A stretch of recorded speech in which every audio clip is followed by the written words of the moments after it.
Aí galera, ó, hoje eu vou mostrar pra vocês a Cachoeira da Usina, aqui em Toledo, Paraná. Fizeram uma barragem nova lá, ó. Ali embaixo tem uma cachoeirona enorme, enorme. Já morreu gente ali, é muito perigoso ali. Mas eu vou ali mostrar pra vocês.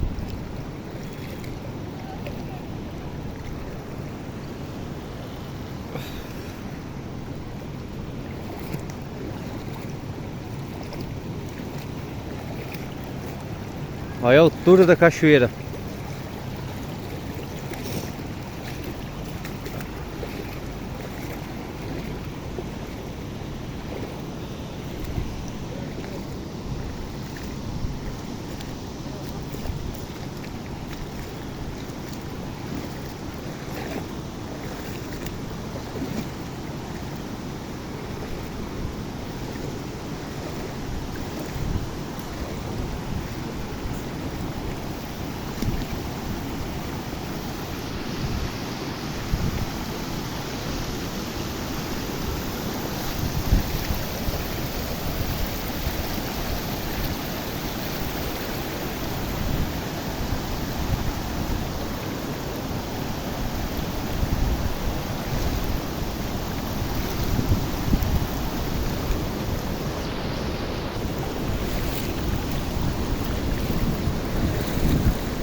Estamos chegando, dá uma olhada que cachoeira linda, velho. Olha a altura.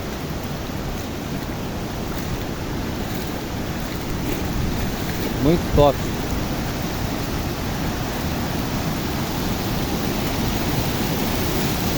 Olha que linda.